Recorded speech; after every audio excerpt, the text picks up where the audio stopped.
সকালে স্ত্রীর গঞ্জনা আর বিকেলে চায়ের দোকানের সেই একঘেয়ে রাজনৈতিক আলোচনা। এমন জীবন কাটাতে কাটাতে একেবারে অস্থির হয়ে উঠেছি। কিশোরীটাও বাড়িতে নেই, আজ দিন 10 তো হলোই। তারানাথ বিকেল হলেই চলে যায় ভবতোষ সান্যাল নামে কোনো এক মক্কেলের বাড়িতে। ফলে সান্ধ্যকালীন আড্ডাটাও এখন কদিনের জন্য স্থগিত আছে। নতুন জায়গায় পোস্টিং এর আগে এই যে 15 দিনের একটা রেস্ট পেলাম, তার সম্পূর্ণটাই এক কথায় নষ্ট হতে বসেছে। এমন সময় একদিন চা খেয়ে বাসায় ফিরছি, হঠাৎ রাস্তায় তারানাথের সঙ্গে দেখা হয়ে গেল। আমায় দেখে উৎসুক হয়ে বলল, এই তো, আরে বিভূতি, বাড়ির থেকেই তো ফিরছি। তোমার গিন্নি বলল হরেনের চায়ের দোকানে হয়তো তোমায় পাওয়া যেতে পারে, তাই এদিকে হেঁটে হেঁটে এলাম। যাক, ভালোই হলো, অনেকদিন আমার বাড়িতে চা মুড়ি খাও না। আর চলো একটু বসে আড্ডা দেওয়া যাবে ক্ষণ। আমিও 10টা নাগাদ আর একবার ভবতোষ বাবুর বাড়িতে যাব কয়েকটা সামগ্রী নিয়ে। কালকের দিনটা গেলেই বাঁচি। কেন, কাল আবার কি? কাল বাস্তব পুজো করে আমার ছুটি হয়ে যাবে। আর বলো না, বাড়ি শুদ্ধ সবার কোষ্টি করিয়ে নিল আমায় দিয়ে। মানুষের জীবনটাই এমন, বুঝলে? যখন যখন অর্থের প্রাচুর্য শ্রাবণের বর্ষা ধারার মতো বইতে শুরু করে, তখন আবার সেই অর্থের ব্যবহার করার মতো জায়গা থাকে না। এই দেখো, অন্তত আমার তো নেই। কথা বলতে বলতে আমরা দুজনই মঠ লেনের দিকে হাঁটতে থাকলাম। অনেকদিন বাদে মনের মধ্যে যেন একটা অকৃত্রিম প্রশান্তি বোধ করছি। তারানাথের বৈঠক ঘরে এসে বসে আছি, সে গেছে চা আনতে। এর আগেও আমার ও তারানাথের যৌথ আড্ডা অনেক বারই হয়েছে, কিন্তু সেদিন কিশোরীর কথা খুব মনে পড়ছিল। বলা ভালো, তারানাথের ভাষায় বললে আমি পূর্ব সংকেত পাচ্ছিলাম যে আমার বন্ধুটা আজ অনেক বড় একটা কিছুর সাক্ষী হওয়ার থেকে বঞ্চিত হতে চলেছে। তারানাথ চা নামিয়ে রেখে হুকোটা গাছে টেনে নিয়ে তক্তপোষে বসল। আমি বললাম, আচ্ছা ঠাকুর মশাই, আপনি তো অনেক কিছুই করতে পারেন এবং অনেক লৌকিক অভিজ্ঞতার সাক্ষী আমরাও হয়েছি। আজ একটা অনুরোধ আপনার কাছে খুব করতে ইচ্ছা করছে, বুঝলেন? আরে বাবা, অনুরোধের কি আছে? মনের ভেতরে যা চলছে বলে ফেলো। না মানে বলছি ঠাকুরমশাই, কোনো প্রকার শক্তি প্রয়োগ করে কিশোরীকে যদি এখানে নিয়ে আসা যায়। আমার কথা শুনে তারানাথ অট্ট হাসি হেসে বলল, আরে আরে সে কি আর সম্ভব হয়? তবে এই শক্তির প্রয়োগ আমি নিজের চোখে একবার দেখেছি। সাধে কি আর গুরু বলেছিল, সব বিদ্যা সব কার্যের জন্য নয়। ওহ, সে কি ভয়ঙ্কর এক ঘটনা হে! আমি হাতে চায়ের কাপটা তুলে নিয়ে একটু গুছিয়ে বসলুম। তারানাথ আমার অভিব্যক্তি বুঝতে পেরে বললে, চাটা আগে শেষ করে নাও, তারপর বলছি। খুব অবিশ্বাস হলে বিশ্বাস না করাই ভালো, তবে জীবনে কোনোদিনও এই ঘটনার থেকে যা জানতে পারবে সেটা বাস্তবে পরীক্ষা করতে যেও না। এটা আমার অনুরোধ। বলতে পারো কিশোরী আজ নেই বলেই এই কাহিনী তোমায় বলছি, নইলে ও যা মানুষ বাবা। আমি ধুমায়মান চায়ের কাপে একটা ছোট চুমুক দিয়ে কৌতূহলী দৃষ্টিতে তারানাথের দিকে তাকালাম। সেজে রাখা হুকোয় অগ্নিসংযোগ করে একটা লম্বা টান দিল সে। তারপর এক গাল ধোয়া ছেড়ে বলতে শুরু করলো এক বিচিত্র কাহিনী।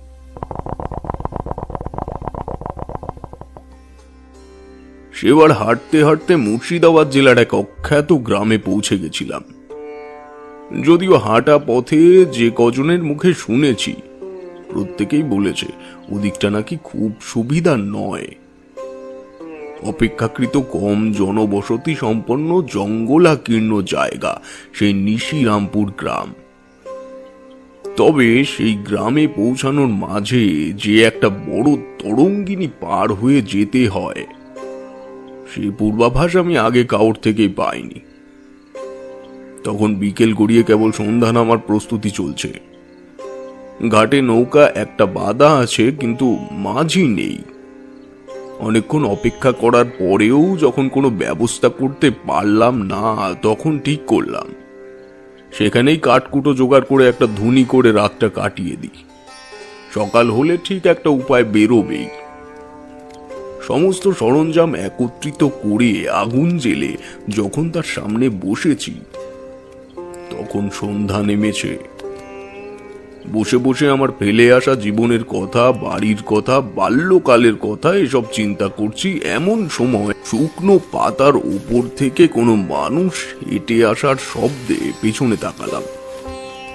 দেখি একটি গরদের ঘিয়ে ধুতি পাঞ্জাবি পরিহিত লম্বা চওড়া ভদ্রলোক আমার পেছনে এসে দাঁড়িয়েছে। আমি কিছু বলার আগেই সে প্রশ্ন করল, নমস্কার, আমি কোমল মুখার্জি। আপনি নৌকো পাননি বুঝি? বললাম হ্যাঁ। ভদ্রলোক ধুতির কুচি হাতে ধরে স্বেচ্ছায় আমার পাশে বসে পড়ল। আমি প্রশ্ন করলাম, আপনিও ওপারে যাবেন নাকি? সেজন্যই তো এখানে এলাম।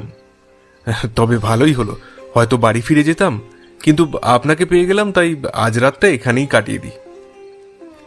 আপত্তি করলাম না। একই নির্জন অপরিচিত জায়গা, সেখানে যদি রাত কাটানোর একটি সঙ্গী পাওয়া যায় তাহলে মন্দ কি। তবে লোকটা যেন খুব বেশি তাড়াতাড়ি আমার মনের কথা জেনে যাচ্ছে বলে আমার মনে হলো। উনি বললেন, আপনাকেও একা একা রাত কাটাতে হবে না, তাই না? শুধু শুধু এই নির্জন জায়গায় একা একা বসে থাকাটাও নিরাপদ নয়। এই অঞ্চলে চোর ডাকাতের পরিমাণ কম নেই। আচ্ছা, এখানে জনবসতি দূর দূরান্ত পর্যন্ত আমার চোখে পড়ছে না, তবে চোর ডাকাতের কিভাবে এখানে বসার জমে? আমার প্রশ্ন শুনে ভদ্রলোক ঈষৎ হাসলেন। বললেন, এই অঞ্চলে বসত বাড়ি কম ছিল না। এখন হয়তো আপনি চারিদিকে জঙ্গল দেখছেন, কিন্তু আমি যখন ছোট ছিলাম তখন এইসব জায়গায় অনেক অনেক লোকজন বসবাস করত। ডাকাত দল নৌকায় করে এসে মাঝে মাঝে ধান, গম, টাকা কড়ি চুরি করে নিয়ে যেত গ্রামের থেকে। তারপর থেকেই ধীরে ধীরে গ্রাম উঠে অন্যত্র চলে যায়। সেই কারণেই লোকমুখে প্রবাদ এখনো চালু আছে যে এখানে নাকি এখনো চোর ডাকাত ঘুরে বেড়ায়। সবটা শুনে মনে মনে খুব হাসি পেল। আসা মাত্রই আমার মনে হয়েছিল আমার আশেপাশে কোনো সজীব অস্তিত্ব নেই, তবে ভূত পেতনির আনাগোনা এখানে আছে সে ব্যাপারে আমি নিশ্চিত ছিলাম। ধুনির কাঠ জোগাড় করার সময় একটা মৃদু কান্নার আওয়াজ আমি শুনেছি। যদিও ভয় জিনিসটা আমার ভেতর থেকে ততদিন চিরকালের জন্য বিদায় নিয়ে নিয়েছে, তাই এসব উপস্থিতি ছলনা আমার খুবই স্বাভাবিক লাগত। শুধু একটা ধুনি জ্বালিয়ে নিলেই আর কোনো চিন্তার কারণ নেই। হঠাৎ ভদ্রলোক আমার পেছনে তাকিয়ে বললেন, ওকে। চমকে উঠে তাকিয়ে দেখি সত্যি একটা নারীর অবয়ব আমাদের থেকে কিছুটা দূরে। যেখানে ধুনির আগুনের আলো গিয়ে অন্ধকারে মিশে যাচ্ছে, ঠিক সেখানে দাঁড়িয়ে রয়েছে। মুহূর্তেই উঠে দাঁড়িয়ে সেদিকে এক পা দুপা করে এগিয়ে যেতেই আলো আধারিতে যে মুখ আমার সামনে ভেসে উঠল, তাকে আমি বিলক্ষণ চিনি। বীরভূমের শ্মশানে মাতু পাগলি নিজের রূপে ধরা দেওয়ার পূর্বে যে ষোড়শী মেয়েটির রূপ নিয়ে আমার সামনে এসেছিল, এ সেই নারী। খুব নিচু স্বরে কি যেন বলছে আমার দিকে তাকিয়ে। আরো একটু কাছে এগোতেই ঠিক আমার পেছন থেকে শুনতে পেলাম কেউ আমার নাম ধরে ডাকলো, তারানাথ, এদিকে আয়। দেখি আমার ধুনির ওপারে এতক্ষণ নীল কমল নামের যে ভদ্রলোক বসেছিলেন সে এখন নেই, বরং এক রক্তাম্বর পরিহিত জটা জুটোধারী সাধু সেখানে বসে ধুনির কাঠ খুঁচিয়ে দিচ্ছে। তার চোখের পাতা স্থির, মুখের অযত্ন বর্ধিত পাকা দাড়ি কোপ নেমেছে নাভির দেশ পর্যন্ত। আমি মুহূর্তেই সেই ষোড়শী মেয়েটির অবস্থান সম্পর্কে নিশ্চিত হওয়ার জন্য আবার পেছনে ঘুরলাম। দেখি সে উধাও। জঙ্গলের নিকষ কালো অন্ধকারের মাঝে চাঁদের আলো এসে পড়া গাছের পাতাগুলো জড় বস্তুর মতো স্থির। এই মতিতে মাতু পাগলি আমায় আগেও দেখা দিয়েছে। আমি জানতাম সে আর আমায় দেখা দেবে না। কেমন যেন একটা স্বপ্ন রাজ্যে আমি আছি। কাপা কাপা গলায় কাপালিকের উদ্দেশ্যে বললাম, বাবা বাবা, আমায় কি দেখাতে চাইছো? আমার তো কিছুই বোধগম্য হচ্ছে না।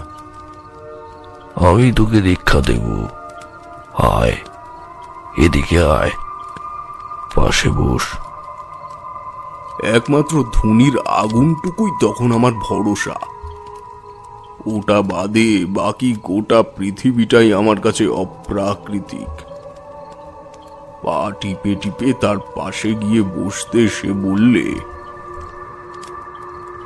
আমি যে রূপে তোর কাছে প্রথম এলাম তার মৃত্যু ঘটেছে কাল।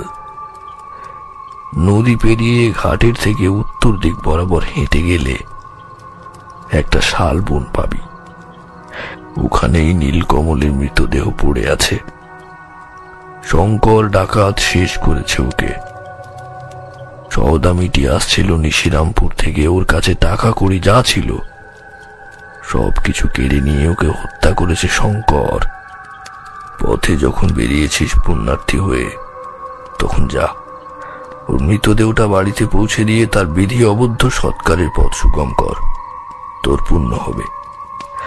আর উপঢৌকন হিসেবে তোর ছদ্মবেশ নেওয়ার পন্থা আমি শিখিয়ে দেব। যে ষোড়শীকে তুই প্রথম দেখলি তাকে মাতু পাগলির মতি ভেবে ভুল করিস না। ওটাই তোর ঋণাত্মক শক্তি। ভবিষ্যতে কখনো যদি এই নারীকে চোখের সামনে দেখিস, মনে করবি তোর সাধন সঙ্গিনী হয়ে এসে তোকে পথ দেখাতে চাইছে। পূর্ণ সমর্থন পরবর্তী কর্মে ঝাঁপিয়ে পড়াটাই তোর কর্তব্য হবে, বুঝলি? তখন আমার যুবক বয়স। ঠিক ভুলের চিন্তা মাথার থেকে নিমেষের মধ্যে বেরিয়ে গেল এমন একটা প্রস্তাব পেয়ে। তাছাড়া নিম্নতন্ত্রের প্রতি ঝোঁক আমার থাকবে নাই বা কেন? তখন তো বুঝতাম না যে এই বিদ্যা কতটা ভয়ঙ্কর। তারানাথ একটু থামল। আমার মনে একটা প্রশ্ন অনেকক্ষণ ধরে ঘুরপাক খাচ্ছিল। এই বিরতিটার জন্যই অপেক্ষা করেছিলাম। জিজ্ঞেস করলাম, ঠাকুমশাই, আপনার থেকে যতটা শুনেছি তান্ত্রিক ও কাপালিকের মধ্যে বিস্তর পার্থক্য আছে। কাপালিক মানে কি নিম্নতন্ত্রের সাধক? কাপালিক শব্দটি এসেছে কপাল শব্দটি থেকে, যা দিয়ে মূলত মাথার খুলি নির্দেশ করা হয়। কারণ এরা মাথার খুলিকেই পাত্র হিসেবে ব্যবহার করে থাকে বিভিন্ন কাজের জন্য। কিন্তু এদের কাজের সাথে তান্ত্রিকের কর্ম প্রক্রিয়ায় ভেদাভেদ বিস্তর। যেমন ধরো, কাপালিকেরা শ্মশান ভূমির ছাই দিয়ে নিজেকে সব সময় আবৃত করে রাখে এবং রক্ত, মদ, মাংস দিয়ে ধর্মীয় আচার পালন করে ও শিবের ভৈরব রূপকে পুজো করে। কিন্তু তান্ত্রিকদের আরাধ্য দেবী হলেন দশ মহাবিদ্যা, সহজ ভাষায় বলতে গেলে মা কালী। যাই হোক, সেই রাতটা কাপালিকের কাছে বিভিন্ন তথ্য কথা শুনে কাটিয়ে দিলাম। ভোর নাগাদ কাপালিক ধুনির ছাই কপালে লাগিয়ে সেখান থেকে চলে গেলেন। আমার হাতে একটা পঞ্চগব্য লাল চেলি দিয়ে বেঁধে দিয়ে বলে গেলেন, কোনো বিপদের সম্ভাবনা বোধ করলে এই পঞ্চগব্য কপালে ঠেকিয়ে আমায় স্মরণ করবি, আমি তোকে সাহায্য করব। আমি কিন্তু এই কার্যে কোনো বিপদের সম্ভাবনার আঁচ পাইনি। একটা মৃতদেহ তুলে এনে তার বাড়িতে নিয়ে যাওয়া, এই কাজে আর বিপদ কি? সূর্যের আলো ফোটা মাত্রই বাঁধা নৌকার মাঝি এসে উপস্থিত হলো। এখান থেকে যাওয়ার জায়গা একটাই, সেটা ওই নিশিরামপুর গ্রাম। নৌকায় চেপে বসতেই মাঝি খুঁটির থেকে দড়ি খুলে দাঁড়ের চাপে খেয়া সরিয়ে আনলেন জলের ওপর। যেতে যেতে মাঝির সাথে কম বেশি কথা হলো। তাকে বললাম কাজ শেষ করে তার নৌকাতেই আবার ফিরব। সে আমায় ওখানকার চোর ডাকাতের বিষয়ে বেশ সতর্ক থাকতে বলল। কথায় কথায় জানতে চেষ্টা করছি নীলকমল নামের কাউকে চেনে কিনা, কিন্তু ওভাবে তো বলা যায় না যে আমি নীলকমলের মৃতদেহ আনতে ছুটছি, তাহলে সে আমায় অন্য কিছু ভাবতে পারে। অগত্যা এটা সেটা বলতে বলতে পৌঁছে গেলাম নিশিরামপুরের ঘাটে। ইতিমধ্যে মাঝির সাথে বেশ সাক্ষাৎ জমে গেছে। ঘাটে নেমে মাঝিকে বিদায় দিয়ে ছুটলাম মৃতদেহটির সন্ধানে। বেশ অনেকটা পথ এগিয়ে যেতেই দূর থেকেই দেখছি নদী পার সংলগ্ন শালবনের মধ্যে গত রাতের সেই একই বসন পড়া এক লোকের মরদেহ। কাপালিক যে আমার সাথে ছলনা করেনি তা বেশ বুঝতে পারলাম। দৌড়ে গিয়ে দ্রুত সেই মরদেহের কাছে গেলাম। শরীর ধীরে ধীরে পৌঁছতে শুরু করেছি ইতিমধ্যে তার, কিন্তু একা আমার পক্ষে এই দেহ টেনে নিয়ে নদীর পাড়ে যাওয়া সম্ভব নয়। কি করি ভাবছি, মনে এলো মাঝিকে আমার ডাকতে হবে, তাহলে মৃত শরীর বইতেও আমার সুবিধা হবে, আর ওদিকে কারো বিশেষ কোনো সন্দেহ হবে না। যেমন কথা তেমন কাজ, দ্রুত সেখান থেকে ছুটতে লাগলাম নদীর ঘাটের দিকে। বেলা তখন মাথার ওপরে চলে এসেছে। সেখানে গিয়ে দেখি মাঝি নৌকা নিয়ে এই পথ ধরেই আসছে। হাতের ইশারা করে তাকে আরো দ্রুত পাড়ে পৌঁছাতে বললাম। সে নদীর তীরে নৌকা ভিড়াতেই বললাম, ও মাঝি ভাই, এইদিকে এসো তাড়াতাড়ি। আমায় অমন ছটফট করতে দেখে মাঝি বেশ বুঝতে পারল কিছু গোলমাল অবশ্যই হয়েছে।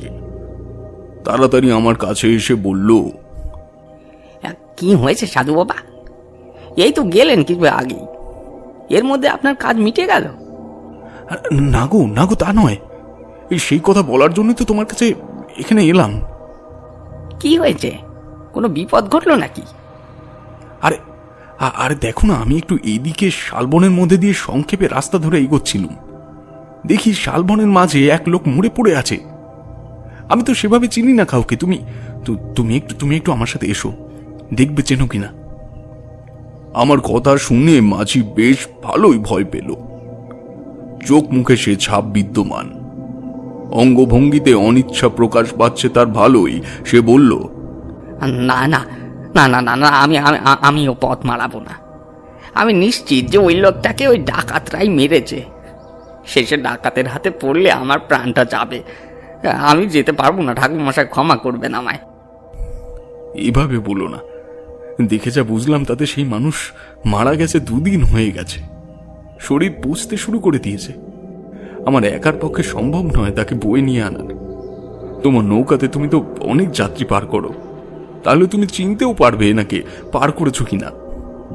আর এখন তো দিনের বেলা, এই সময় তো চোর ডাকাত কেউ আসবে না। তুমি না করো না মাঝি ভাই। তাকে অনেক করে বোঝানোর পর সে রাজি হলো আমার সাথে শালবনে ঢুকতে। দ্রুত পায়ে আমি আর মাঝি গিয়ে পৌঁছালাম সেই শালবনের মাঝে। দেখি 2-4টে শেয়াল সেই মৃতদেহের চারপাশে ঘুরছে আর নাক দিয়ে শুকছে দেহটি। আমি গিয়ে দ্রুত তাড়া দিয়ে তাদের ভাগালাম। মাঝি কাছে এসে দেখেই চমকে উঠে বলল, এ কি হয়েছে মাঝি ভাই, তুমি চেনো নাকি? এ তো মুকুজ্জে বাড়ির ছোট কর্তা, নীলকমল মুকুজ্জে। এ তো 5-6 দিন আগে আমি তাকে নৌকা করে পার করলুম, আর আজকে উনি। ভাগ্যিস তোমার চেনা, নয়তো কি একটা অবস্থা হতো বলো তো মাঝি ভাই। চলো আমরা দ্রুত হাতে হাতে নিয়ে যাই। শালবন থেকে কিছু লতা পাতা জোগাড় করে একটা ভেলা মতো বানিয়ে মৃতদেহটিকে ভেলার ওপর তুলে টানতে টানতে নদীর ঘাট অবধি দুজন নিয়ে গেলাম। বাঁচুয়া এটুকুই যে মাঝিকে আমার বলা লাগেনি আমি এই সন্ধানেই এ পথে এসেছি, আর সেও চিনতে পেরেছে লোকটিকে। অগত্যা তাকে বাড়ি পৌঁছে দিতে আমার খুব বেশি বেগ পেতে হলো না। কিন্তু সে তো গেল। পাড়ে এসে হলো আর এক ঝামেলা। মাঝি বলল, সাধু বাবা, এ মরা লাশ আমি নৌকাতে উঠাতে পারবো না। ওতে আমি মানুষ পার করি, গ্রামের মানুষ ভয় পেলে আর আমার নৌকাতে উঠতে চাইবে না। তাহলে আমি ওপারে নিয়ে যাব কি করে এই মৃতদেহ? আপনি বরং এক কাজ করুন, ওই যে পাশে একটা ডিঙি বাতা আছে না, ওতে আপনি এই মৃতদেহ তুলুন, তারপর সেটা আমার নৌকার সাথে বেঁধে আমি টেনে নিয়ে যাচ্ছি। তাহলে তাই হোক, বেশি দেরি করলে পরে আর নিতে পারবো না। তাড়াতাড়ি করে ডিঙিতে সে দেহ তুলে নৌকার সাথে বেঁধে দিল মাঝি। নদীপথে প্রখর সূর্যের তাপে সে দেহের অবস্থা ক্রমেই যেন খারাপ হচ্ছে। এদিকে মাঝিও যেন কেমন নৌকা দ্রুত টানতে পারছে না। বেলা প্রায় পড়ে এসেছে অনেকটাই, সন্ধ্যা লাগবে এরকম অবস্থা। ওপারে পৌঁছাতে নদীপথ এখনো বেশ খানিকটাই বাকি। আমি দ্রুত মাঝিকে নৌকা টানতে বললাম। মাঝিও তার সমস্ত শক্তি দিয়ে সে কাজ করছে, কিন্তু কোনো মতেই যেন নৌকা দ্রুত সেখান থেকে সরছে না। বুঝলাম বিপত্তি কিছু একটা ঘটবে এখানে। তুমি জানো কিনা জানি না, মৃত শরীর বহন করতে গেলে কিছু না কিছু ভূতের কাণ্ড ঘটবেই। হ্যাঁ, যদিও সেটা পরিস্থিতি এবং ক্ষেত্র বিশেষে। তবে নদীপথ বা কোনো শুনশান জায়গা যেখানে জনমানবের সংখ্যা নিতান্তই নেই বললেই চলে, সেই স্থানের প্রকোপ কিঞ্চিত বেশিই হয়। ঘটনাক্রমে এখানেও হয়েছে সেই একই পরিবেশের উৎপত্তি। এত দীর্ঘ স্রোতস্বিনী, তার উপর মানুষ বলতে কেবল আমি আর মাঝি দুজনে একটি মৃত শরীর নিয়ে যাচ্ছি, যে মৃত্যু কিনা হয়েছে আবার অপঘাতে। এমত অবস্থায় কোনো অপ্রাকৃতিক ঘটনা যে ঘটবে না এমন চিন্তা করাও বৃথা। ইতিমধ্যে সন্ধ্যা হয়ে গেছে, তখন আমরা মধ্য নদীতে। আর এই স্থানে এমন ভরা সন্ধ্যাতে একটি বড় সড় রকমের গন্ডগোল যে ঘটবে তার আজ আমি বেশ ভালোই বুঝতে পারছি। মাঝিকে বিষয়টা বুঝতে দেব না বলে ভাবছি তার মনোসংযোগ অন্যদিকে ঘুরিয়ে দেব। এমন সময় মাঝি বললে, এই জন্যই আমি আপনাকে বলেছিলাম এই মরা লাশ নিয়ে আমি নৌকা পার করব না। একে তো অপঘাতে মৃত্যু, তার উপরে আবার কাল সন্ধ্যা। এখন এই বিপদ থেকে কে বাঁচায় আমারে? আমি মরলে যে আমার বউ বাচ্চা না খেতে পেয়ে মরবে। তুমি এত উতলা হইও না মাঝি ভাই, আমি আছি তো। আমি থাকতে তোমার কোনো ভয় নেই। আপনার ওপর ভরসা করেই তো আমি নিয়ে আসলুম, কিন্তু এখন তো দেখছি উল্টে বিপদে পড়ে গেলুম। আমি তো নৌকা নিয়ে এক হাতেও এগোতে পারছি না, ফিরবো কি করে এখন আমি পারে? আমি বেশ ভালোই বুঝলুম কাল রাতে কাপালিক আমায় কোন বিপদে পড়ার কথা বলেছিলেন। সত্যিই আমার তখন মাথায়ও ছিল না যে এর আগেও বেশ কয়েকবার আমায় এরকম বিপদের সম্মুখীন হতে হয়েছে, যেখানে প্রায় মৃত্যুকে খুব কাছের থেকে দেখেও আমি ফিরে এসেছি। কিন্তু এত তাড়াহুড়োর মধ্যেও আমি এই ভুলগুলো কিভাবে করলাম? ধীরে ধীরে পরিস্থিতি যেভাবে হাতের বাইরে চলে যাচ্ছে তাতে এখানেই বড় সড়ো একটা দুর্ঘটনা ঘটতে খুব বেশি সময় নেবে না। চারপাশে তখন রাতের অন্ধকার শীতের চাদরের মতো ঘিরে ধরেছে। ধীরে ধীরে চারপাশের পরিবেশ তার ভয়ঙ্কর রূপের দিকে অগ্রসর হচ্ছে। একটু আগেই প্রকৃতি যেখানে শান্ত নীরব ছিল, সেখানে এমন ঝোড়ো হাওয়া কোথা থেকে এলো এখন? ততক্ষণ মাঝি আর একটুও দাঁড়বে নৌকা সামনের দিকে এগোতে পারছে না। তীব্র জোড়ো হাওয়ায় নৌকা এবং ডিঙি সমান তালে ডানে বায়ে দুলছে। নদীতে তখন সে কি ঝড়, ভয়ে মাঝি প্রায় কুঁকড়ে যাওয়ার মতো অবস্থা। এদিকে নৌকা এবং ডিঙি এত জোরে জোরে দুলছে যে সেখানে বসে থাকার প্রায় অসম্ভব হয়ে পড়েছে। মাঝি দাঁড় ছেড়ে দিয়ে নৌকার দুই পাশ ধরে শক্ত করে বসে রয়েছে। তার চোখে মুখে জমের হাতছানি, এই বুঝি তার প্রাণটা নিয়ে গেল কেউ। মাঝি গলা ছেড়ে চিল্লিয়ে জোরে জোরে ডাকছে কারো সহায়তা পাওয়ার জন্য, কিন্তু শুনশান এ জলধারার দূর দূরান্ত অবধি কোনো প্রাণের স্পন্দন যেন উকি মারতে চায় না। মাঝি নৌকার থেকে ডিঙির সংযোগ সূত্রটুকু ছিন্ন করে পালিয়ে যেতে চাইছে, কিন্তু তরঙ্গের ভয়ঙ্কর দোলা চলে সে নৌকার সাথে তার হস্তবন্ধন কিছুতেই মুক্ত করতে পারছে না। আমি তাকে যথাসম্ভব সাহস যোগাচ্ছি, পাছে সে কিছু সাহস যোগায় নিজের মধ্যে, কিন্তু তাতে বিশেষ কোনো ফলাফল হলো না। নৌকায় সামান্য আলো জ্বালানোর উপাদানটুকুও উপস্থিত নেই। কেবল পূর্ণিমার আলো আধারি ছাড়া পথ চিনে এগোনোর আর কোনো উপায় নেই। এমন অবস্থায় মস্তিষ্কের সাথে বুদ্ধি নারীর বোধহয় ছেদ ঘটেছে। কি করব মাথায় আসছে না কিছুই। আমি ভুলেই গিয়েছি যে কাপালিক আমায় বিপদের থেকে বাঁচার উপায় সাথেই দিয়ে দিয়েছেন। ভাবছি কি করি, হঠাৎ বিদ্যুৎ গতিতে মাথায় খেলে গেল, আমি তো মরা নিয়ে নদীর জলে ভাসার আগে গাত্রবন্ধন করিনি। হায় ভগবান, আমার দোষে কি তাহলে আর একটা প্রাণ হারিয়ে যাবে? না না, এ হতে দেওয়া যাবে না। আমায় দ্রুত গাত্রবন্ধন করতে হবে, নয়তো এই অপ্রাকৃতিক ঘটনা থেকে কিছুতেই মুক্তি মিলবে না। কিন্তু মাটি কোথায় পাবো আমি এই মাঝ নদীতে মাটি? এদিকে মরা যেন ধীরে ধীরে আরো ভারী হয়ে উঠেছে, ডিঙি যেন ধীরে ধীরে মরার ভারে জলের ভেতরে চলে যাচ্ছে। পুটলির মধ্যে হাত দিয়ে খুঁজছি সেখানে কিছু আছে কিনা যা দ্বারা আমি মন্ত্রবন্ধন করব নিজেকে। তখনই আমার হাত বাঁধল কাপালিকের দেয়া সেই পঞ্চকব্যে। ঈশ্বরকে সাক্ষী রেখে সেই কাপালিককে স্মরণ করে ওনার দেয়া পঞ্চগব্য আমি কপালে ছুঁয়ে তিলক কেটে কোনো মতে নৌকায় উঠে মাঝির কপালেও তা দিয়ে তিলক কেটে দিলাম। কিছুটা নিয়ে সেই শবদেহের ওপরে ছিটিয়ে দিলাম। তোমায় হয়তো বললে বিশ্বাস করবে না, মুহূর্তেই যেন প্রকৃতির বদল ঘটে গেল চোখের সামনে। এমন বিরূপ আবহাওয়া, নদীর বুকে ওঠা ভয়ঙ্কর ঢেউয়ের তাণ্ডব যেন নিমেষে স্বাভাবিক হয়ে গেল। কিছুক্ষণ আগে যে প্রকৃতি রুদ্র তাণ্ডব করছিল ক্ষণ বিলম্বে, তা যেন মা সন্তোষীর মতো সাদা শান্ত হয়ে গিয়েছে। মাঝি বলল, কি হলো এটা সাধু বাবা? মুহূর্তে কি করে সবকিছু এমন শান্ত হয়ে গেল?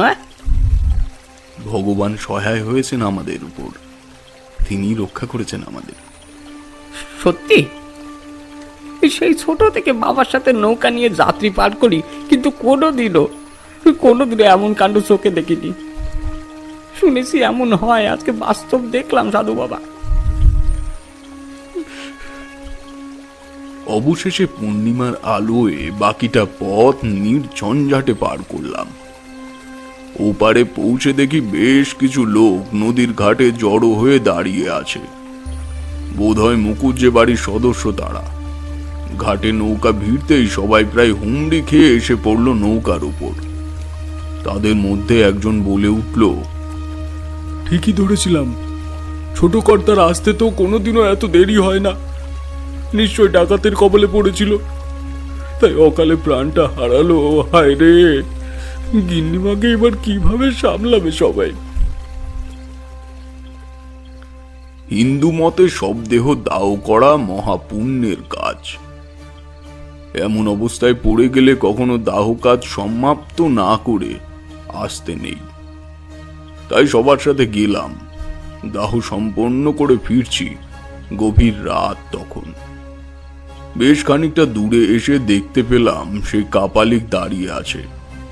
বলল, তোকে আমি বলেছিলাম কাজটি করতে পারলে তোকে উপঢৌকন হিসেবে ছদ্মবেশ নেওয়া শিখিয়ে দেব। সে কথা রাখতেই আমি এখানে এসেছি। আয়, আমার সাথে আয়। আমি কাপালিকের পেছন পেছন একটি ঘন জঙ্গলের ভেতরে প্রবেশ করলাম। জঙ্গলে গাছপালার ঘনত্ব এতই বেশি যে পথে এসেছি পরবর্তীতে সে পথ ধরে যেতে গেলে দৃষ্টিভ্রম নিশ্চিত। প্রায় গভীর জঙ্গলে প্রবেশ করার পর দেখি একটা শবদেহ শোয়ানো, কিছু নরকঙ্কালের মুন্ড এবং তার পাশে একটি মশাল জ্বালিয়ে রাখা। এমন আয়োজনে মনে যে খুশির খই ফুটছে না তা বললে ভুল হবে। অমন তরুণ বয়সে এমন আয়োজন সত্যিই খুব রোমাঞ্চকর ছিল, কিন্তু তার ভয়াবহতা যে কত ভয়ঙ্কর হতে পারে তা কি আর জানতাম। তখন আমার তন্ত্রমন্ত্র জগতে অত বেশি জানাশোনা ছিল না। যাই করেছি নেহাত অতি উত্তেজনা আর আগ্রহের বশেই করেছি, তাই পদে পদে বিপদও আমাকে ছাড়েনি। আমাকে বসিয়ে সেই কাপালিক নরমুণ্ড দ্বারা আমার চারপাশে আবৃত করে দিল। আমার কপালে ওনার বৃদ্ধাঙ্গুলি ছুঁয়ে কিছু মন্ত্র বলল যা আমি ঠিক বুঝতে পারলাম না। তারপর আমায় শেখালেন কিভাবে মৃত মানুষের শরীর দিয়ে ছদ্মবেশ ধরা যায়। সত্যি কি সম্ভব ঠাকুর মশাই? কিভাবে করে সে কাজ? এর আলাদা মন্ত্র আছে।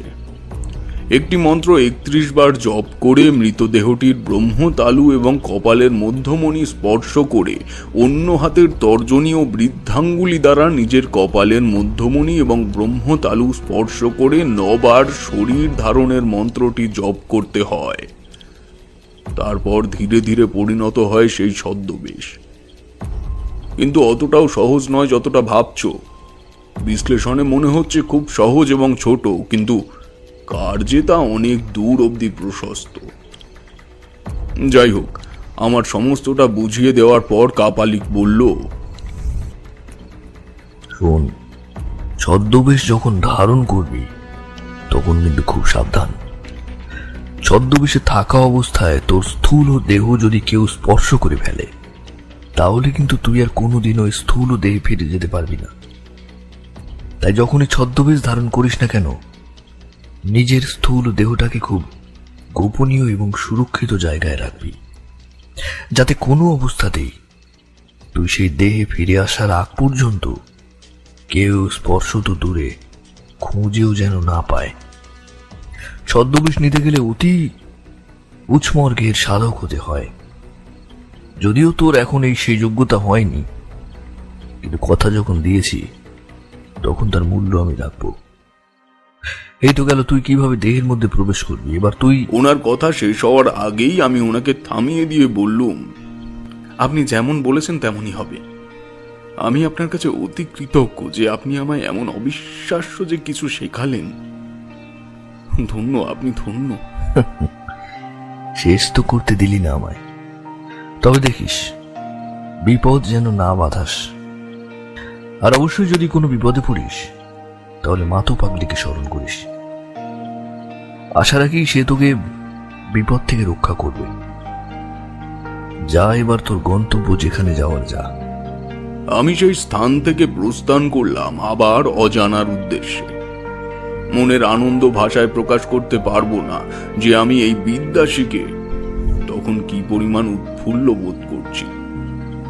একাগ্র চিত্তে অপেক্ষা করছি সেই মুহূর্ত, সেই ক্ষণের, যে সময় আমি নিজে থেকে এই প্রক্রিয়ার প্রয়োগ করতে পারবো। কিন্তু সেই অপেক্ষার দিন এতটাই বর্ধিত হয়ে গেল যে আমি ধীরে ধীরে নানাবিধ কর্মের সাথে যুক্ত হতে হতে এক প্রকার ভুলেই গিয়েছিলাম আমার এই অপার্থিব ক্ষমতার কথা। তারানাথ চুপ করল। তার চোখের দিকে তাকাতে এখন কেমন জানি না রীতিমতো ভয় করছে। কিন্তু তার চাহনিতে কিন্তু অর্জিত ক্ষমতা বা প্রাপ্তির কোনো দীপ্ততা চোখে পড়ল না। কৌতূহলী হয়ে প্রশ্ন করলাম, তাহলে কি আপনি সে ক্ষমতা প্রয়োগ করার সুযোগ কোনোদিনও পাননি?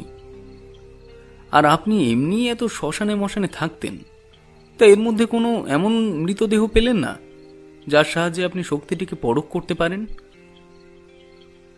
তারানাথ নিঃশব্দে মাথা নাড়ল। খানিকক্ষণ চুপ করে থেকে বলল,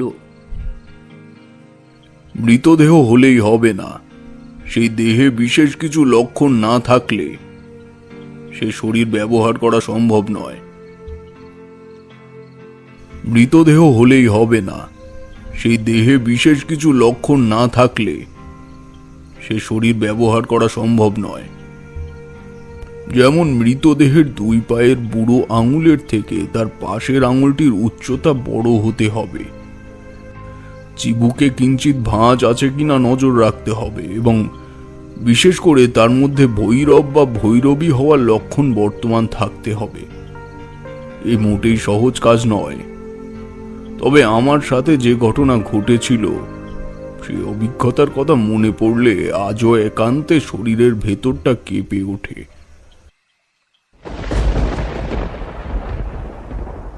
পায়রাগাছি নামক একটি হল্ট স্টেশন থেকে এক ভক্তের বাড়িতে ব্রাহ্মণ ভোজন খেয়ে ফিরছি।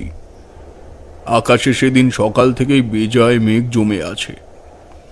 বৃষ্টি হওয়ার আগে যেমন এলো পাথারি ঠান্ডা হাওয়া বয়ে আসে, তেমনটাই চলছে প্রায় ঘন্টা 2 ধরে।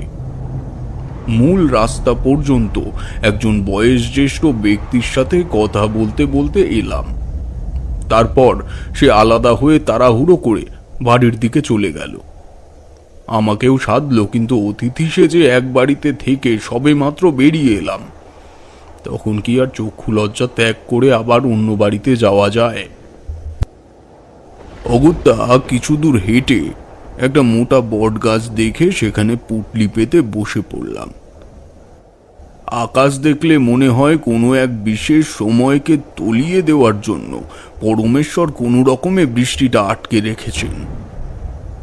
মিনিট 10 কাটতে না কাটতেই শুরু হলো গুড়ি গুড়ি ছাগল তাড়ানো বৃষ্টি। এমন সময় লক্ষ্য করলাম গুটি কয়েক যুবক ছেলে একটি মরার খাটুলি কাঁধে বাঁধিয়ে দ্রুত গতিতে এই বট গাছের দিকে এগিয়ে আসছে। বুঝলাম এই গাছের ছাউনিকেই গন্তব্য বানানোর জন্য তাদের এই ব্যস্ততা। আমি উঠে দাঁড়িয়ে তাদের জায়গা করে দিলাম। খাটুলি নামিয়ে তারা নিজেদের মধ্যে কথা বলতে লাগলো। তাদের মধ্যে একজন বলল, এই লক্ষ্মীর মেয়ে মরেও শান্তি দিল না। কি করবি বলতো? এবার কাঠ পাওয়া যাবে? আর আরে কাপড়টা সরিয়ে দেখ তো, দাটা আনা হয়েছে কিনা, নাকি ব্যস্ততা এবার ফেলে আসলাম কে জানে। আরে অসুবিধা নেই, পাশের চালার নিচে কাঠ থাকে, শুধু একটু কেটে ছেটে তৈরি করে নিতে হবে। প্রথম ছেলেটি গিয়ে মরার পায়ের কাছের থেকে সাদা কাপড়টি তুলে বলল, হ্যাঁ আছে এখানে। বলে এবার কাপড়টা উপরে টেনে দিল ঠিকই, কিন্তু মৃতদেহের 2টি পায়ের পাতা সে অযত্নে ঢাকা পড়ল না, এবং একই সঙ্গে আমার বিস্মিত চোখ আটকে গেল সেই পায়ের আঙুলে। কাপালিকের কথা মতো এই মৃতের বুড়ো আঙুলের থেকে তার পাশের আঙুল 2টি অপেক্ষাকৃত বড়। তৎক্ষণাৎ আমার মাথায় বদবুদ্ধিটা জেগে উঠল। মনে মনে সংকল্প করলাম, যেভাবেই হোক আমি এই মৃতের দেহে বাদবাকি চিহ্নগুলি বর্তমান আছে কিনা একবার মিলিয়ে দেখবই। বৃষ্টির পরিমাণ তখন বেড়েছে। সব যাত্রীদের মুখেই শুনলাম শ্মশান এখান থেকে বেশি দূরে নয়, আর মিনিট 5 চোট পায়ে হাঁটলে সেখানে পৌঁছানো যাবে। বৃষ্টি ছ্যাক দিল আরো ঘণ্টাখানেক বাদে। ছেলের দল খাটুলি কাঁধে বাঁধিয়ে হরিনাম করতে করতে বেরিয়ে পড়ল। আমিও খানিক বিলম্ব করে পিছু নিলাম। শ্মশানে অনেক ঘুরেছি জীবনে, কিন্তু এই পায়রাগাছি শ্মশানের পরিবেশ আমার জীবনে ফেলে আসা ভয়ঙ্কর প্রেক্ষাপটগুলির মধ্যে অন্যতমভাবে স্থান করে নিল। মনে হয় জঙ্গলের মাঝে একটি স্থান পরিষ্কার করে গ্রামের মানুষের অন্তিম সৎকারের জন্য একটু জায়গা তৈরি করা হয়েছে। পাশে অসহায়ের মতো পড়ে আছে একটা সুতোর মতো মরা নদী। আমি অপেক্ষাকৃত ঘন একটি জঙ্গলের আড়ালে একটা উঁচু টিলা মতো জায়গায় বসে ওদের কার্যক্রম দেখতে লাগলাম। দাহ করার আগে কিছু প্রাথমিক কাজ সারতে হয়, সেখানেও মিনিট 30 সময় লাগে। আমি ঠিক করেছি ওই সময়টুকুর মধ্যেই সমস্ত বিষয়টা পর্যবেক্ষণ করে নেব। মরার কাছে একজনকে রেখে বাকি ছেলের দল পাশের একটি ছোট্ট চালা ঘরে ঢুকলো। সেখানে কয়েকটা মোটা মোটা কাঠের গুঁড়ি পড়ে রয়েছে, তার থেকে চেলা কাঠ বের করে চিতা বানানোর প্রস্তুতি চলছে। চারিদিকটা এমন ভাবে অন্ধকার হয়ে আছে যে সময়ের আঁচ পাওয়া যাচ্ছে না। হঠাৎ বৃষ্টি এলো আবার মুষলধারে। সব যাত্রীর দলের মধ্যে একজন বলে উঠল, ওরে অমল, ভেতরে চলে আয়, বাইরে দাঁড়িয়ে ভিজবি নাকি? মরা পাহারা দেওয়ার ছেলেটি মাথার উপরে দুহাত দিয়ে ছুটে চলে গেল চালার নিচে। কথায় আছে না, মন থেকে যদি কিছু চাওয়া হয় তাহলে যেভাবেই হোক একটা না একটা সুযোগ তার হাতে আসবেই সেই ইচ্ছেটাকে পূরণ করার। শুধু সেই মুহূর্তের সঠিক ব্যবহার করাটা খুব প্রয়োজন। ক্ষমতা পরকের মোহ আমায় তখন আষ্টে পিষ্টে ঘিরে ধরেছে। কোথার থেকে এমন মানসিক শক্তি পেলাম জানি না, মনে হলো আমি এখন যদি মরার কাছে গিয়ে দাঁড়াই তাহলে আমায় ওরা কেউ দেখতে পাবে না। পা টিপে টিপে জঙ্গল থেকে বেরিয়ে খাটুলির দিকে এগোচ্ছি। মাটি ছেদ করে দেওয়া বৃষ্টির সাথে তখন যুক্ত হয়েছে ঝোড়ো হাওয়া। যে স্থানে মরাটিকে রাখা আছে চালা ঘর থেকে সেটাকে পর্যবেক্ষণ করা সম্ভব নয়। ওই যে আগেই বললাম, দেখলে মনে হয় শুধু মরা পোড়ানোর জন্যই এই জায়গাটি পরিষ্কার করা হয়েছে। আশেপাশে ঘাসের উচ্চতা আমার মাথা ছাড়িয়ে আর এক হাত। লক্ষণ প্রতিলক্ষণ এই সমস্ত কিছুর উপরেই তন্ত্রশাস্ত্র নির্ভর করে। মনের উন্মাদনা তখন এই পর্যায়ে পৌঁছে গিয়েছে যে মৃতের দেহের লক্ষণ পর্যবেক্ষণ করে আমার সমস্ত কার্য সম্পন্ন করতে খুব বেশি সময় লাগলো না। এবার আমি আর পূর্বের জঙ্গলে ফিরলাম না। খানিকটা সংযত হয়ে পায়ে হেঁটে একটা নিরাপদ জায়গা বুঝে দৌড় লাগালাম আরো একটু ঘন জঙ্গলের দিকে। শরীরের ভেতরে কিন্তু তখন থেকেই একটা অস্বস্তি বোধ করছি। মাথার শিরা দপ দপ করে কাঁপতে শুরু করলো হঠাৎ। মধুসুন্দরী দেবী প্রথমবার যখন আমার সামনে উপস্থিত হয়েছিল তখন ঠিক এমন শারীরিক অস্থিরতা অনুভব করেছিলাম। বুঝতে পারলাম খুব শীঘ্রই চেতনা হারাবো আমি। তারানাথ একটা সিগারেট ধরানোর জন্য থামল। বললাম, তারপর তারপর কি হলো? চোখ খুলে দেখি আমি পড়ে আছি সেই নির্দিষ্ট স্থানে। আমার দেহের ভেতরে প্রাণের সঞ্চার নেই, অর্থাৎ আমি সূক্ষ্ম দেহে প্রবেশ করেছি এবং ঠিক আমার সামনে নিথর হয়ে পড়ে আছে আমার স্থূল দেহ। নিজের মনে বিশ্বাস করতে পারলাম না যে আমি এই কার্যে সফল হয়েছি। তবে নিম্নতন্ত্রের সাধনার সঙ্গে যে চিন্তা ভাবনাও নিম্নবর্তিত হয় তা জানা ছিল না। খেয়াল হলো মনে যে ছেলের দলকে একবার ভয় দেখানো যাক। এখন আমি সম্পূর্ণ মৃতের রূপ ধারণ করেছি, এই অবস্থায় যদি তারা আমায় দেখে সে এক মজার কাণ্ড হবে। ঠিক করলাম তাদের একটু ভয় দেখাবো, কিন্তু সেটা করতে গিয়েই হলো বিপত্তি। পরিকল্পনা মাফিক সেই চালা ঘর সম্মুখিত জঙ্গল থেকে বেরোনো মাত্রই ছেলের দলের দৃষ্টি পড়ল আমার দিকে। একজন বলল, ওই ওই দেখ, লক্ষ্মীর মেয়ে না? হ্যাঁ তাই তো, এ চল তো দেখি। ভয় দেখানোর পরিকল্পনা মাঠে মারা গেল, বরং কেটে রাখা চেলা কাঠ হাতে তুলে নিয়ে সব যাত্রীর দল আমায় উদ্দেশ্য করে ছুটতে শুরু করল। আমি পড়ি কি মুড়ি করে দৌড়াচ্ছি দিক বিদিক জ্ঞান শূন্য হয়ে। হঠাৎ মাথায় এলো কাপালিকের কথাটা। উনি বলেছিলেন, যদি সূক্ষ্ম দেহে বিরাজ করার সময় আমার পড়ে থাকা স্থূল দেহটিকে কেউ স্পর্শ করে তাহলে আমি আর সেই শরীরে ফিরে যেতে পারবো না। অগত্যা আবার ছুটতে শুরু করলাম সেই নির্দিষ্ট জায়গাটির দিকে যেখানে আমার নিথর শরীরটি পড়ে আছে। অনেক অনুমান ও মনোসংযোগের পর সেই জায়গায় পৌঁছালাম ঠিকই, কিন্তু কি করে সেই দেহে আমি আবার প্রবেশ করব?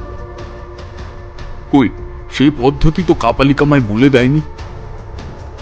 এদিকে মাঝে মাঝে বৃষ্টির শব্দ ভেদ করে ছেলেদের ক্রুদ্ধ চিৎকার আমার কানে আসছে। আমি কিং কর্তব্য বিমূঢ় হয়ে আমারই দেহের সামনে বসে রইলাম অনেকক্ষণ। নিজের মৃত্যুর অপেক্ষা করার মতো যন্ত্রণা আর অন্য কিছুতে আছে কি? এমন সময় হঠাৎ মাথায় এলো কাপালিক তো এটাও বলেছিলেন যে কোনো প্রকার বিপদে পড়লে মাতু পাগলিকে স্মরণ করতে হবে। এক মুহূর্ত দেরি না করে চোখ বুজে মাতঙ্গিনীকে স্মরণ করতে শুরু করলাম। মা, মা তুমি আমার শেষ ভরসা মা। আমি মৃত্যু শয্যায় অপেক্ষা করছি। দয়া করে আমায় এই ধৃষ্টতা ক্ষমা করে দাও। আমায় রক্ষা করো মা, আমায় রক্ষা করো। আমাকে আমার শরীর ফিরিয়ে দাও মা, আমাকে আমার দেহ। মাতু পাগলি যে এই নিম্নতন্ত্রের এক উচ্চ মার্গের সাধিকা, সেদিন তার প্রমাণ আরো একবার পেলাম। আমার কাতর আত্মস্বর শুনে খানিক বাদেই সে সূক্ষ্ম শরীরে আমায় দেখা দিল। বলল, নিম্নতন্ত্র শিখতে হয়েছে, পোড়া মুখ। এই পিছন ঘুরে দেখবি না, আমায় ভয় পাবি। যা বলছি শোন। যেদিন তোকে দেখেছি সেই দিনই বলে দিয়েছিলাম, ক্ষমতার লোভে সাধনার পথে হাঁটতে যাস না, অকালে মারা পড়বি।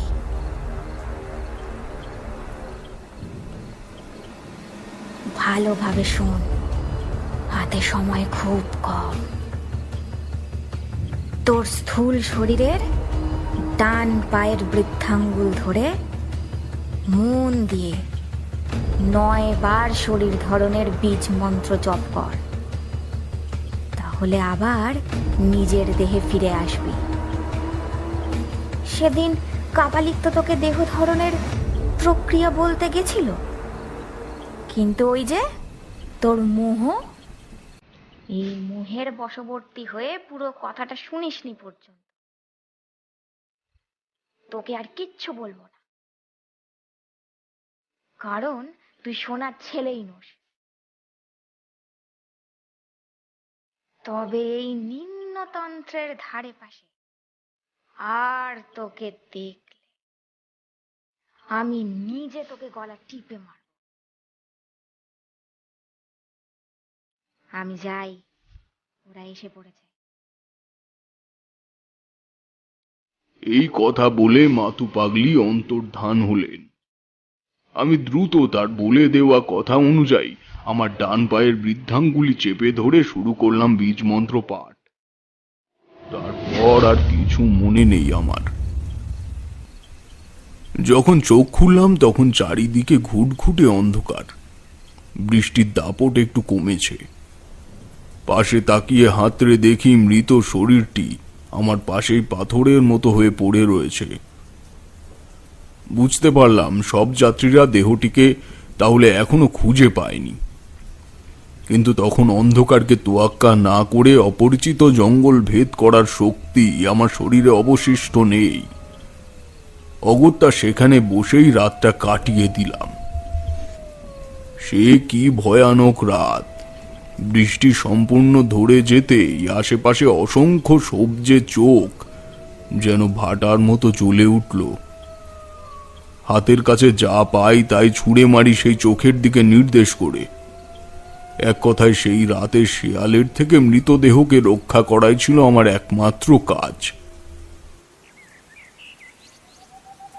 ভোরের আলো ফুটতে না ফুটতেই দূরের থেকে গুঞ্জন কানে ভেসে এলো।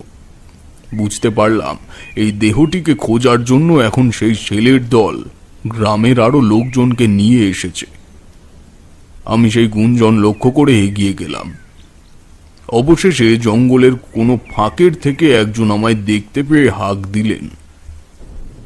ও সাধুজি, এদিকে কোনো মেয়েকে আসতে দেখেছো? আমি চেহারা বিস্মিত করে তাদের সামনে গিয়ে বললাম, আমি তো গ্রামের দিকে যাচ্ছিলাম এই খবরটা দিতে। ওই দিকে দেখলাম একটা মেয়ে মরে পড়ে রয়েছে। তোমরা এসো তো আমার সাথে। তাদের মৃতদেহ দেখিয়ে দিয়ে অতি সংক্ষেপে তাদের বুঝিয়ে দিলাম আমি এদিকে এসেছিলাম আস্তানা বানানোর জায়গা দেখতে। তখন আমার চোখে পড়ে দেহটি। বলতে গেলে তখন আমার কিছু একটা বুঝিয়ে সেখানের থেকে পালাতে পারলে বাঁচি। ঠিক ভুল সত্যি মিথ্যের বিচার তাদের উপরেই ছেড়ে দিয়ে আবার পাড়ি দিলাম অজানার উদ্দেশ্যে। তারানাথ থামল। প্রশ্ন করলাম, আর কখনো এই ভেলকি দেখানোর চেষ্টা করেননি?